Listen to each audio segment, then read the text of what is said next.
This, my friends, is the Viltrox 16mm F1.8. I'm testing it out today on Sony full-frame mirrorless cameras, but it may also be available for your camera mount as well. So here's some specs to get you going on this thing. This is an ultra-wide prime lens that is a fast aperture, which allows you to let a ton of light in, giving you a nice shallow depth of field. And also that 16mm is going to let you fit a ton in the frame here. So I've had this thing for a while now. I'm happy to share my experience with a whole lot of things, including astrophotography. This is a great budget astrophotography lens, but if you are just looking to get, a ton in the frame, a really great video lens, as well as still photography, well, this thing is a really great option. It comes in at a reasonable $550 US, and comparably, well, there's not a ton to compare to be honest, and as you'll see, this thing has incredible value. So let's start off with the performance of this guy, everything that matters, and let's have a look at some of my favorite shots from this lens to date. Now, like I said, I love this thing for astrophotography. It performed extraordinarily well for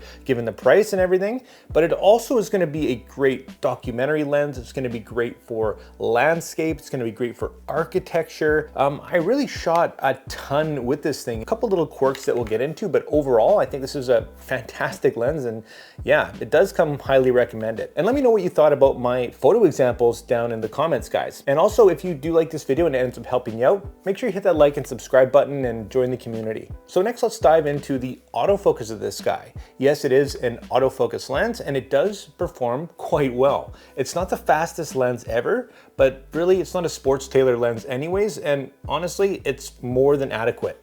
I used it on my Sony a7 IV with absolutely no hiccups, and I didn't pretty much come across one instance where it missed focus. So autofocus is very good. In terms of the manual focus, it's got an automatic manual focus switch right on there, and the manual focus experience is actually quite good. It's smooth and accurate, and absolutely no complaints there. In terms of focus breathing for you video shooters, you'll be happy to note that this thing is actually really well controlled, which did surprise me, again, given the cost. So if you are shooting videos, just know that this is probably going to be a great option for you, and that fast f1.8 is going to be just really flexible for you.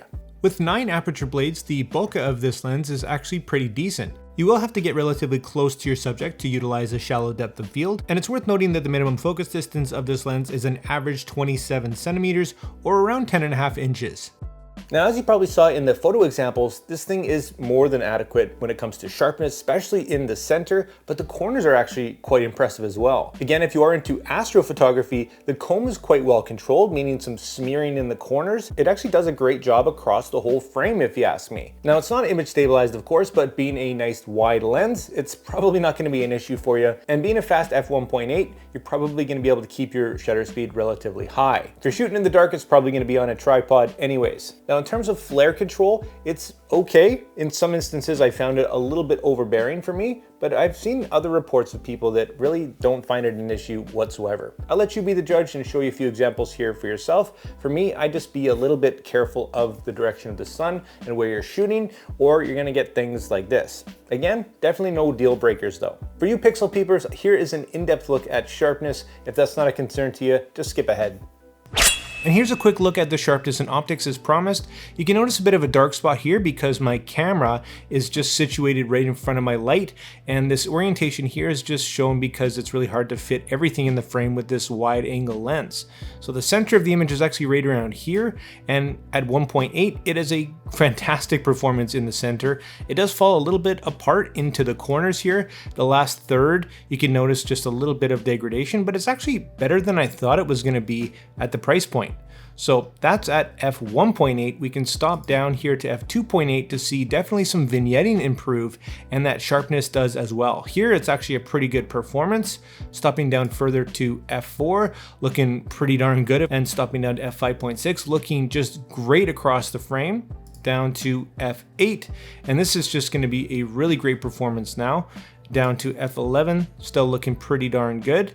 And we can go down to f16 here, and it starts to darken back up a little bit, and then all the way down to its minimum aperture of f22, which we can start to see just a little bit of degradation due to diffraction. But for me, absolutely no deal breakers. I think optically this thing is batting out of its price range. And touching on distortion and vignetting quickly, here wide open at f1.8, you can see some quite heavy vignetting. You can clean that up with profile correction, of course, and I'm going to show you the difference in a second here. But I also wanted to mention the distortion of this lens is actually very, very well controlled.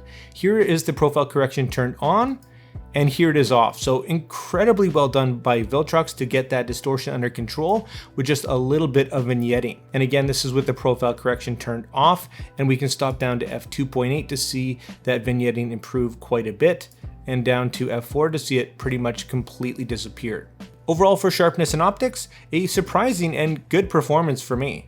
So as you can see, this thing in terms of performance really bats out of its league. And again, for around $550 US, I think the performance is just fantastic. Overall, given what this lens is, I give this thing a solid 4.5 stars. Next, let's have a quick look at the build and features of this guy. And this thing actually has a ton of bells and whistles that most lenses actually don't. Most notably, this little LED screen on the front that's going to help to show you your focusing and the modes you're in and all that jazz.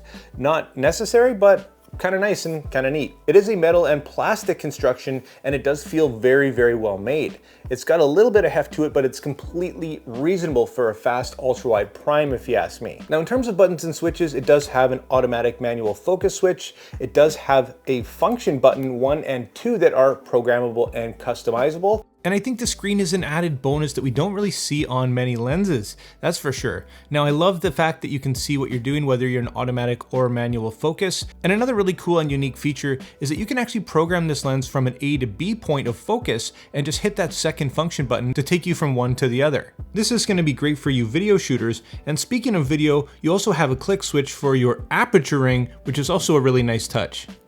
On the front, it's got a decently sized manual focus ring that feels nice and, as you saw in performance, is quite responsive. And on the bottom is your aperture ring here, and you can choose again between a nice smooth feel, or if you want the clicks at the hard stops, that's an option too. On the bottom, you'll have a nice metal mount with a rubber gasket for weather sealing.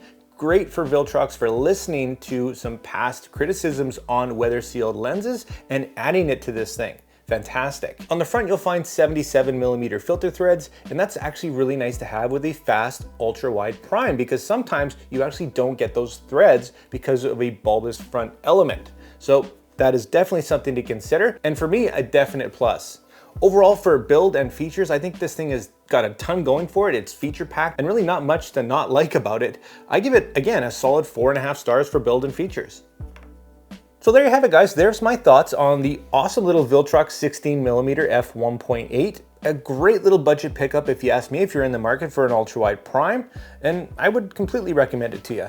Let me know what you thought of the footage and my photo examples down in the comments. If you did want to buy this thing, check out the affiliate links down in the description for you. It doesn't cost you a thing and really helps to support the channel. And thanks so much for watching the video, guys. Like always, make mistakes, be yourself, and get out there and take some more pictures. See you next time.